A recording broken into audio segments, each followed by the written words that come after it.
Hey guys, today I have for you a video in the VZ55 on Corellia. And today's video is a bit of a downer, to be honest.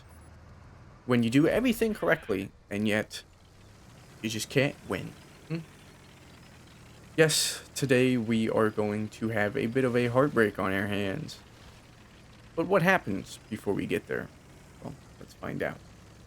We're going to go in the bottom right, as, well, going top left is I wouldn't even recommend it for anybody. I honestly haven't gone top left on Corellia in I don't know how long. It's either always bottom right for me, or maybe middle on a light tank.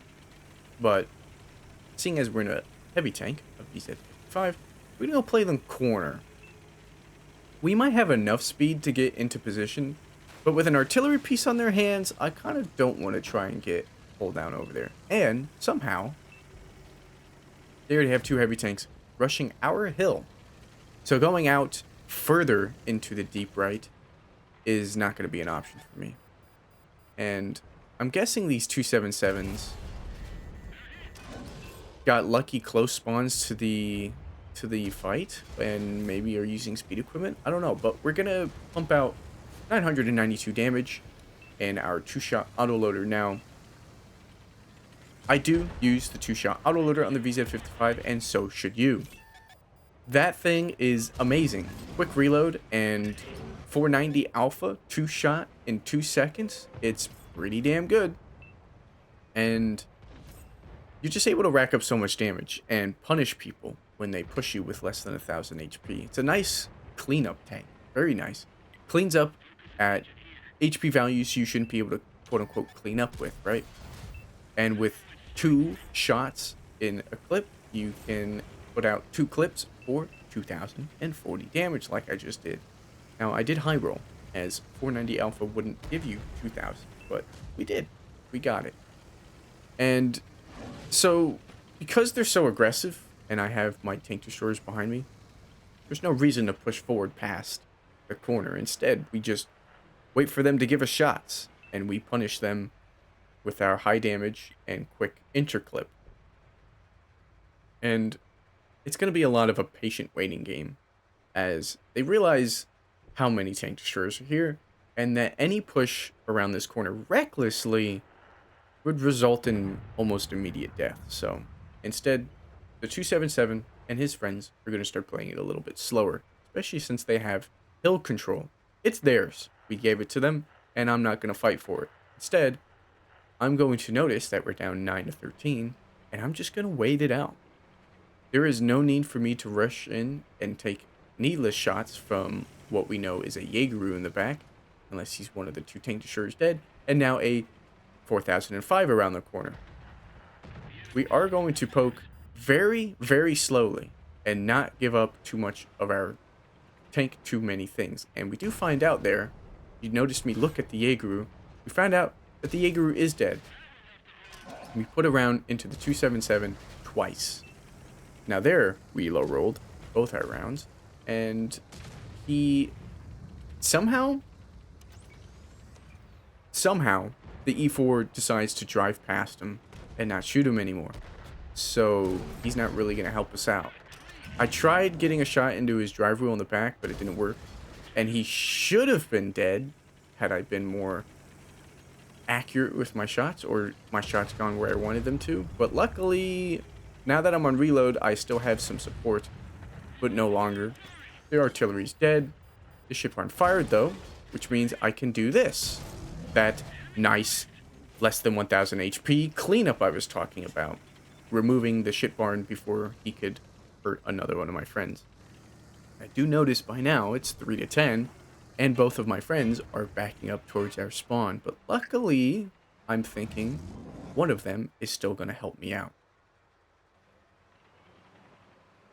If I ever have to worry about my rear, that tank destroyer will spot them for me, so all I'm going to do is focus on what's in front of me.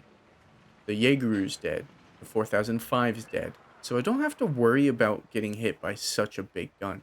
But this double barrel, who also has quite unique powers like myself, has just been sitting by that rock for far too long, and he's the one that's been kind of laning me from pushing any other position.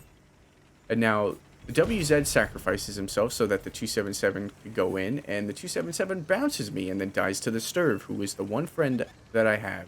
I say thanks to him, he says affirmative, and now that I'm reloaded, hopefully the IS-22, a tier 8, gives me a shot so where I can put 2 into him and the Sturv can put the final third into him. But the Sturv is being pushed by a heavy tank, meaning I don't have much time left with the Sturv being alive. So what I'm going to do now, since I'm seeing many tanks over behind me, I'm going to push the IS-22. And even though I can't clip him out, I know he either has a low alpha gun for 180 damage or a 300 alpha gun. If I just rush and aggress him, maybe I can ram him to death, but I don't. But I do get a bounce from him. Now, if he doesn't have good reloads, good perks, good crews, none of that, it looks like he's not going to get another shot into me. And he doesn't. I don't know what he was doing, but there's him gone. And now, I don't have to worry about what's over here anymore, so to say. I more only have to worry about, again, what's in front of me. So what that did there was push the guy who was my biggest problem as my flanker. And now I have only one area to look at. Unfortunately, I don't get one into that 277. He gets one into me. The Sturv, bravo to that man, does take out the 277. So now I'm able to come back. But unfortunately, the Huntsman takes out the Sturv. And Artie did hit me for less than 100 damage.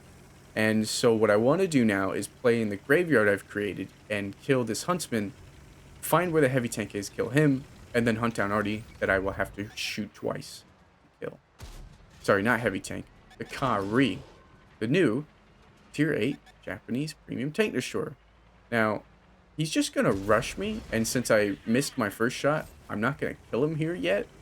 And I am paying attention to how much rock is behind me before I go into Artie cover.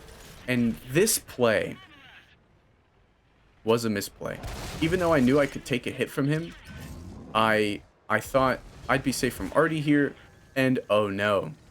I do kill the Kari. He put a round into me. He left me at less than 400 HP. The Huntsman has to two-shot me.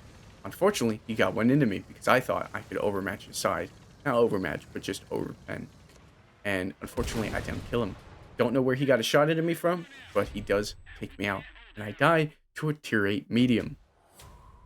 I was not excited about this result, but we still had a pretty damn good game. Nearly 7,000 damage. First class, that should have been an ace. We already had our 2 marks, so don't worry about that. But that's just how quickly things can just go wrong for you. We did everything right. We played patiently. We waited things out. We rushed the tank that was on our flank. We kept our focus in front of us. But I was too worried about artillery, made a misplay in front of the Kari, and the Huntsman didn't bounce me. He penned me twice, and I bounced him. Misplays by me. Either way, that is the heartbreaking game for the VZ55 I had for you today. I will try and do better next time and might not make so many misplays and maybe have some better Ace Tanker gameplays for you guys in the future. Either way, thanks for watching. I'll see you in the next one. Take care.